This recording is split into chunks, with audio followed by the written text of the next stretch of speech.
and you're a 30-year-old woman who has done her best or is now trying to date, stop getting yourself involved in the conversation. It's not about you. It's not aimed at you. It's aimed at those younger women that we're trying to guide. Yeah, shut the up, you old crones. I know I have bad feelings about this, but I'm going to respectfully remove myself from this conversation. You're having this conversation as a 30-year-old, telling 30-year-olds to shut the up.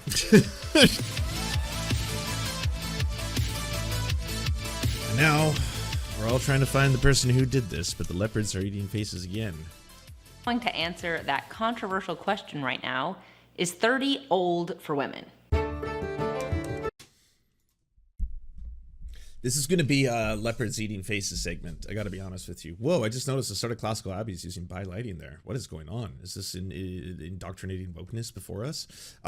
Also, who is doing the shaming of women in their 30s and their looks online seems to be a lot of weirdos, a lot of right-wing weirdos, yeah, with a lot of issues. Could be some overlap, right? There's obviously like incel folk, and then there's just misogynist, women-hating, red pill, manosphere style stuff. But then there's a lot of right-wingers as well who consistently like to talk about how, you know, women in their old age should just quietly be not seen nor heard.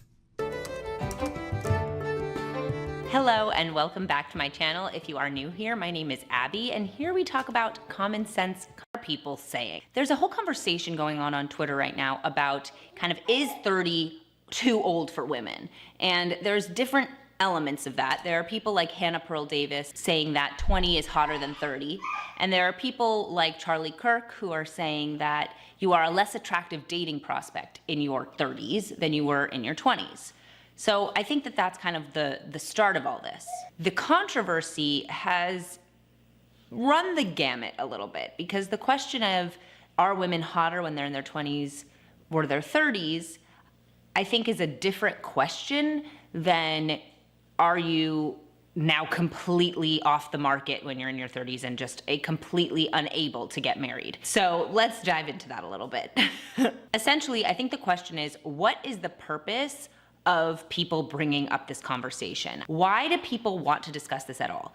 If the goal is to warn young women and to encourage them to make good choices from a young age so that they don't wait until their 30s to get married, they can get married younger, have more options, have longer, better marriages, I think that's good. I think talking about this from that perspective and saying like, hey, I know that the culture is encouraging you to wait longer and longer and longer to get married. Wait until you're in your mid-30s. Your fertility can wait. All these other things can wait. But at the end of the day, getting married younger is actually a wonderful, good thing. And we should encourage that. That I'm on board with. That. Nah, enjoy your 20s. Get out there. Go party. Have fun. Go wild. You know, just have a time. Do all that shit. Women in their 30s are sexy as fuck. It's ridiculous as there's people online. I'm guessing mainly like lonely men who are just trying to be like, yeah. I'm always seeing those memes where dudes are like, okay, hear me out. And I'm like, hear me out? What? This is a picture of Halle Berry, one of the most beautiful women to ever exist. What? Hear me out. I'm guessing she will not. No. What?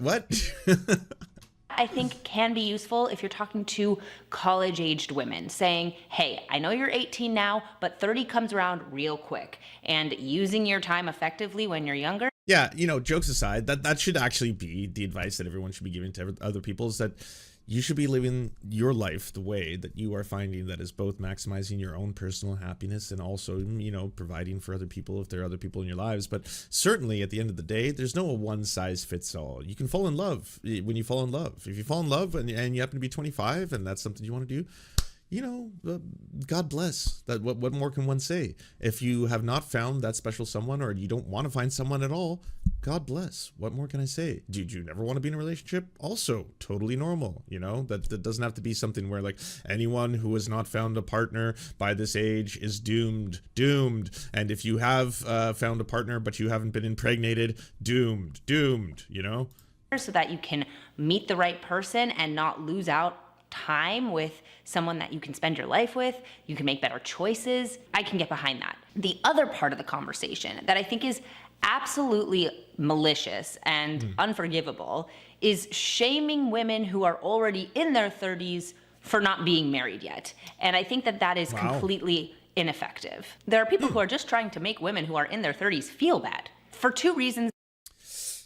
I don't know if this opinion is shared by your contemporaries. Well, Charlie Kirk the other day made that video where he was like, women over 32 have lost all of their fucking, you know, biological utility or whatever. That's not a good idea. Number one is, if you did kind of waste your 20s and now you're in your 30s and you... Why is it called wasting? What did you travel? Did you go to Bali? Did you get super fucked up? Did you drink a bunch of fucking, you know, liquor buckets? Did you party? Did you have some consensual sex with someone you didn't talk to the next day? Did you have... That's all wasted? You wasted it? Well, yeah, because you weren't working on your career and you weren't working on your fertilization. Yeah. I mean, we shouldn't really worry about the career if you could just concentrate on the fertilization. I mean, that is what your lot in life and your purpose is. Realize you made a mistake. It doesn't help to be told, hey, you made a mistake. It's a lot better if someone's like, hey, let's find a solution to your problem. And then there are the women who really put in the effort in their 20s to meet. Do we have to marry men also? Well, yeah, I don't know if lesbians really are captured by the entire right-wing project. pretty much sure their idea is that, well, I mean, what does that mean? How does this work? Are y'all going to adopt? Don't know how I feel about the IVF. You know, that was, it was okay for a while, but now it's Satan or something. It's got Satan all over it. So I don't know. Life begins at the first glance. You know, flirtation is when life begins. Somebody, and they just haven't met the right person yet. And now they're in their 30s and they're being told, you're too old. This isn't going to happen for you. Sucks to be you. All of that is absolutely the wrong approach and is mean and hurtful, and I think that's awful. I think anybody who is targeting women in their 30s and trying to make them feel bad for being in their 30s is terrible. Personally, I am 30 now. I got married when I was 24. I grew up in the Orthodox Jewish community, and I remember having fear in the pit of my stomach about being older when I got married because I wanted to get married young. I wanted to start a family young, and I knew that getting married in your 30s isn't as ideal. And I know that there are a lot of women who feel that way, and they feel bad about themselves because they haven't gotten married yet when they're in their 30s. You're doing the thing. You just said you wouldn't do the thing. It's not productive. It was like 30 seconds ago. Now you're doing the thing. Right now you're doing the thing here, right? And I never want women who have tried and are trying to get married young to feel bad that they haven't, because it's not their fault. They are doing everything they can. Okay, so it's not productive to shame women in their 30s who aren't married yet, because they still need to get married and reproduce, and that's crucial. That's paramount to the project. So don't shame them, because it's not going to have as good of effects, all right? So maybe we're going to stop the shaming of women, and then we'll concentrate on doing whatever we can to make sure that they get impregnated as quickly as possible. Make the good decisions, to find the right guy, to build their lives around what a future could look like. That would include a good marriage and healthy children and all of that. And it just hasn't happened yet. So I think that side of this conversation that is shaming women in their 30s, I can't get behind. So now that we know kind of what the conversation is and what the problems with the conversation can be, what's the truth? What's the truth about aging in your 30s? I think that the thing about getting married younger is important for a lot of reasons. Number one is fertility. That is absolutely problem number one that we need to discuss. As a woman, your fertility wanes as you get older. Everyone knows this. We have a biological clock. And so getting married in your 30s isn't as ideal, right? We shouldn't be telling young women to wait until they're 30 to get married, because really... Why tell them at all? Why keep forcing women to have to do all these things? Why is it always just like, you're not going to find happiness or fulfillment without a man? You know, without mancock. Without mancock, you're just never going to be happy. Unfortunately, that's just the way the world works. Yeah. Don't get a career. Don't get a job. If you do, just get a temporary one to meet a man. And then once you meet a man, hopefully he's a good breadwinner, and then you can quit and then live the perfect life. That's ideally it, right? Your fertile years are before 35. They say that a geriatric pregnancy is post 35. Now, I know that there are a lot of women who will say that, no, this is all a psyop, that they're trying to discourage women from having children later and later.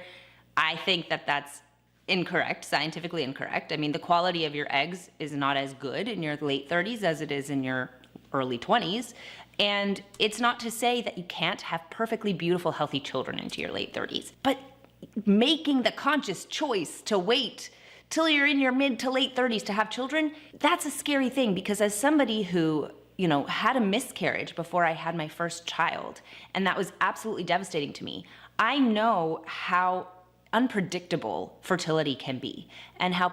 Correct. Yeah. But I mean, this is one of those things where it'd be nice to consult with like an OGBYN, because like you can still have miscarriages in your 20s. A very high percentage of women experience miscarriages. I think it's close to like 30 to 33% of pregnancies will end in a miscarriage. It's a very high percentage.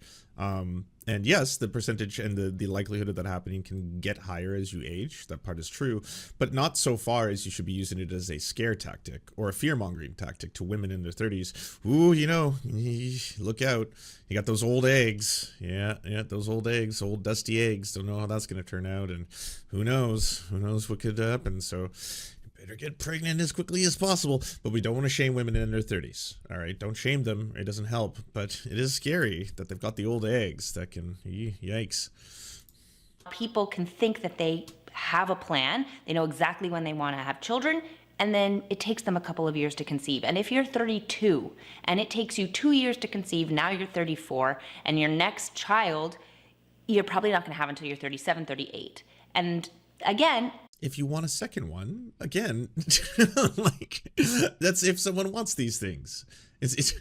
I really feel that there's a template here that needs to be followed, and you're trying to kind of like, you know, right-wing wokeify the problem and be like, okay, so I think it's not effective to be shaming women and tell them that, again, that they should have to be married and have kids by 20s, because we got a lot of people who are in their 30s. What do we do about those lost souls? We got to save them too. So let's make sure that they know that it's kind of weird and gross that they're trying to have kids because they've got old eggs, but at the same time, they should be encouraged to do so. Just, you know, if you want those 2 kids, maybe go for like twins or something. There's like fertility drugs you can take that could potentially, you know, release more eggs at once. You could get multiple babies. Just you know, get as many babies as possible all at once. The quality of your fertility declines as you age. So that's one of the reasons that being older when you get married isn't as great. If you can get married younger, that is a positive. Another thing about getting married younger as opposed to getting married in your 30s is that by the time you're in your 30s, often you are settled into your ways, and it can be difficult to introduce. Yeah, it would be really wild to try and do things that are probably the biggest expenses you'll ever have in your life when you're not financially stable to do so, such as having a child, a marriage. A wedding itself is going to be extremely expensive. Buying a car. Whew, can you afford a house yet? Oh, do you have to pay down your student loans? I guess you did just graduate from university, didn't you? Well, you got all the life things now. You got to support a child. You got to make sure you got the best care for your kid. Make sure they're fed and clothed and have appointments, and they probably want to take some extracurricular activities. They want to play some sports, play some music. That's all going to cost money. Take care of them.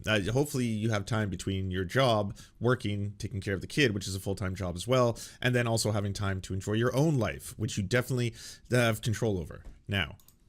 A new person into your life and say, hey, we're gonna really build a life together and mold it as a team. It can be difficult to welcome someone into your routines, into your habits, when you really have them ingrained for so long.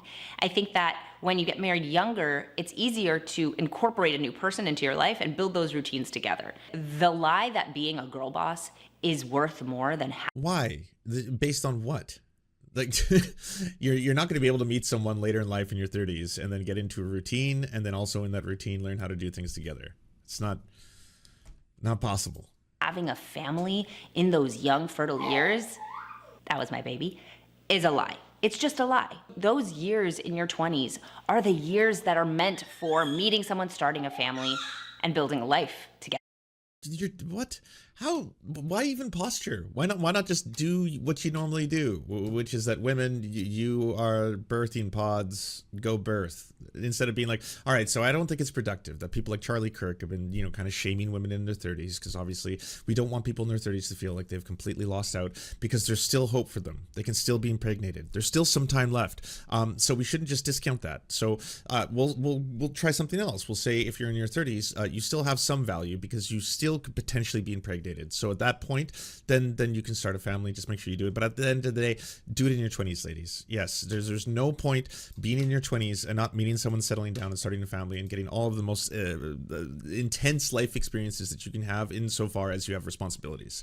You got to pay a lot. Yes, there's going to be a lot of costs. Marriages are very expensive. Getting married is very expensive. And then once you're married, even if you save money on that, you're probably going to have to find a place to settle in. Hopefully you're not renting if you're having a kid, because heaven forbid, what? You don't own your own home? Who are you? Together. And focusing on work over that and saying push off that stuff till you're older is just not as wise, and it's not going to make you as attractive of a prospective dating partner. And on a kind of different... Wait, what? Did dudes just swiping through Tinder being like, gotta make sure that she's as fertile as possible? That's what I'm looking for right now, is fertility.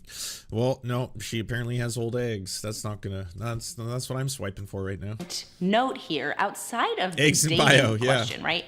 If we're actually talking about the physical attractiveness of a person when they are older, I mean, I agree with the concept that women are generally, not always, but generally more attractive when they're younger. Your body has more collagen,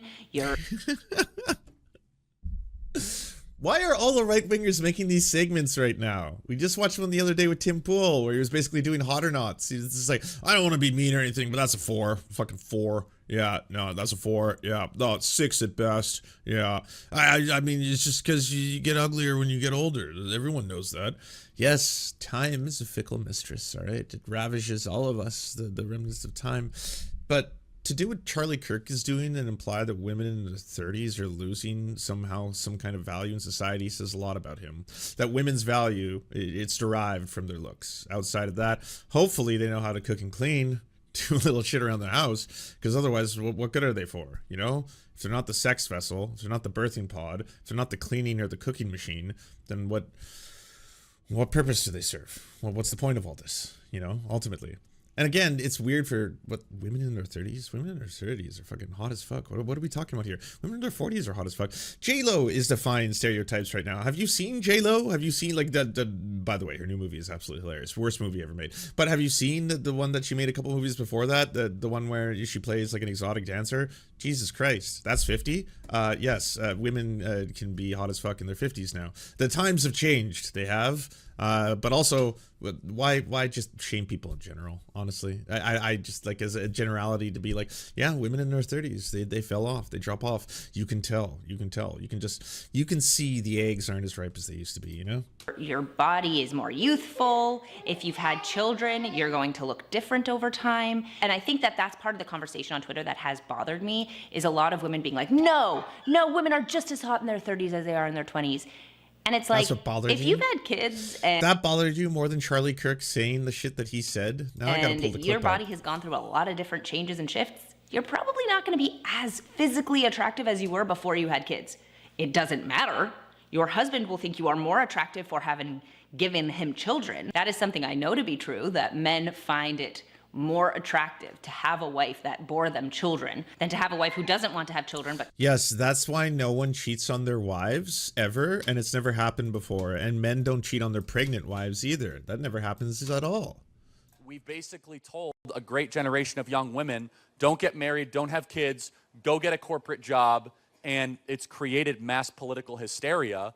And then in their early 30s, they get really upset because they say, you know, the boys don't want to date me anymore because they're not at their prime. And people get mad when I say that. Well, it's just true. If you're in your early 30s, I'm sorry. It's like you're not as attractive in the dating pool as you were. His wife is 32 at the time of him recording and giving the segment. I don't know if she's in the audience. I don't know if she watched it afterwards. I don't know if she was a participant. His wife, by the way, that he met because she was trying to get a job at his company. And during the job interview, instead of giving her a job, he asked her to go out on a date. That's how Charlie Kirk meets the ladies. Yes, the true romance of the Charlie Kirk arrangement.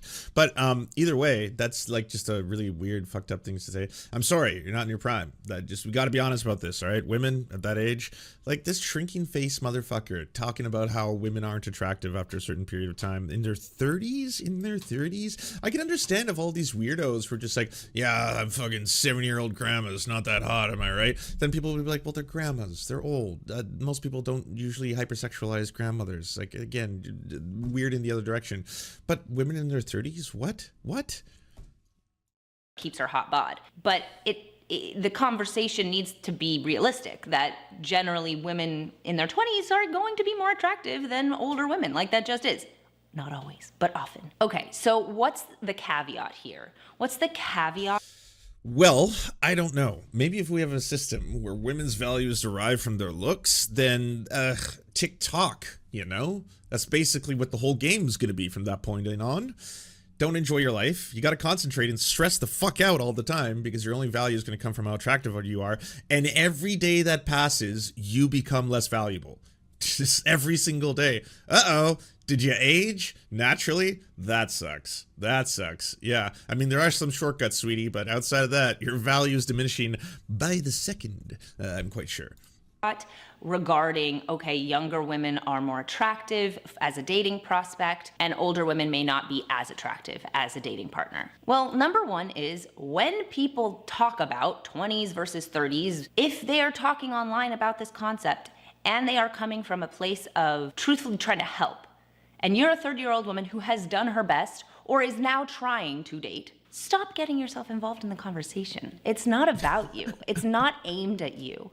It's aimed at those younger women that we're trying to guide. Yeah, shut the fuck up, you old crones. Those old hags won't shut the fuck up.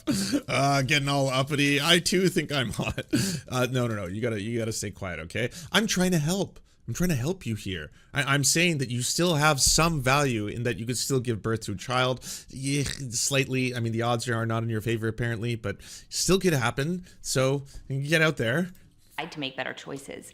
But you don't have to feel guilty or bad or targeted because it's not targeting you. And You're doing it right now. As a 30-year-old, I might add. But as a 30-year-old, you're saying women in their 30s who are getting upset that there's all these conversations online about they have no value in society and aren't hot anymore and they've fallen off, all of that kind of stuff. Just don't say anything. Don't say anything. Don't talk about it. That's for the hotties. That's just that's discourse for the hotties, okay? All those 20-year-old smoke shows. Yeah, they're allowed to talk about that shit because they're fucking hot as fuck, but not you. No, you've aged, unfortunately. The remnants of time has destroyed your once useful looks. You have no value. Outside of your womb still has a little value left. TikTok. Every moment that goes by, a little dissipates. I think it's important for you to say, okay, I know that I have the capability to make this about me. I know I have bad feelings about this, but I'm going to respectfully remove myself from this conversation. You're having this conversation as a 30-year-old, telling 30-year-olds to shut the fuck up. Jeez. I just turned 30, so I'm poised perfectly, a bridge between these two different gaps, you know, these generational divide. And I'm just saying to the 30-year-olds who see this shit online, it's not about you. Well, they are talking shit about you directly. Just don't say anything. Just shut the fuck up. And then men will be more attracted to you, and maybe they will give you some of that sperm. And then if they do, you can have some value, a little bit, and then you'll carry a little bit more as a mother, okay? That'll be the last remnants of your value to humanity. Because it's not about me. And what I think is so important here is that love and marriage all happen in God's timing. There are women who try their hardest to get married in their 20s, really work hard to meet that right person, make good life choices, and still don't meet their right person until they're 37. And that's okay. Well, that's good to know. I didn't know that God was playing a role at all times in every way. Well, hey, for all the dudes who ever maybe had a bit of an embarrassing premature ejaculation, that was just God. That was God just being like, you're not ready for this yet. You don't know how to have the sex or pleasure a woman yet. No. You're in time, perhaps. Yes, so saith the Lord. Be like, oh, okay, well, it wasn't me. It's not because this is like one of my first times doing this. My voice even broke there. It's not because this is one of my first times doing this. It's because God wanted me to do that. They were supposed to meet that person at that time. That's what God planned for them, and that's who they needed to be with. And if they had gotten married to someone younger, it wouldn't have been the right person. And I think that there's a beauty in that. There's a beauty in a woman who thinks she's going to get married young, but finding the right person when she is in her 30s, because God has a plan for all of us. On top of that, every woman is unique, and every woman can look different or better. You're looking for love in your 40s. Woof. Good luck, because you have no more value. Yeah, you probably can't give birth anymore, and what man would ever want you? So hopefully you made it in your 30s, and you're with a non-abusive man, and then you have to stay with him forever, and you like him, and he's interesting, and he's actually nice, hopefully. At different ages in her life. I mean, there are some women who really do look better at 35 than they did at 23. It just kind of depends on your genetics, and I think that there are unique circumstances where women do look more attractive as they get older. So that's something to keep in mind too. It's all for a given. Unique circumstances. Are you blessed? Did you get the blessing of being attractive even later in life, in your 30s? I kind of like the paradigm shifted, that things are different from the old way, you know, where people were getting married when they were like 18, 17, sometimes 19 years old. And then it's like, yeah, now enjoy full scale adult responsibility in your 20s. You gotta look after a kid, take care of a kid, gotta have a full-time job, gotta pay your mortgage, gotta pay your taxes, gotta pay your rent or whatever you're doing. And then make sure you are taking care and providing for that child 24/7. And that kind of did change, yeah. I mean, being a millennial myself, it's not as easy to achieve all the dreams that the West is supposed to sell you on at the 20-year-old mark. You know, if you were lucky or privileged enough to go to college, you are now saddled with fucking student debt afterwards, which you now have to down pay. Enjoy down paying that for a very fucking long time, but while you're doing that, hopefully you're putting away tens of thousands of dollars for some big potential costs coming up. A, buying a car. B, most likely having a marriage if you can meet someone. So if you do that, boom, now you're probably going to have to get a place together. Got to get that mortgage. Do you have $100,000, $200,000 set aside just to be able to get the down payment? You don't. Oh, you're still paying down the student mortgage from before. Well, you got a kid on the way.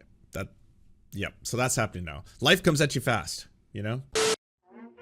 Thank you so much for watching, everybody. We first want to give a shout out to everyone who makes this show possible. This program is produced thanks to the generous support of our Patreon supporters: Anna Loves Riley, Arian McCarthy, Cheryl Alvarez, Comrade Junkie, Doug Caddy, Everything Important, Hagbar Celine, Jimmy Sombrero, Multimondi, Omni, Peanut Butter Blondie, Political Poppy, Preston Kroll, Quiet 185, Richard Bomey, Riley and Anna, Roller Dragon, Ruby, Cernicus, Stellar Gwyn, Sebastian Demmel, Travis McClinton, and Words Greenwood. As well as every other person you see on the screen right now, this show would not be possible without them. And if you want to join these wonderful people who make this entire program possible, simply go to patreon.com/the Serfs and you can unlock uncensored and bonus episodes and, you know, help us exist.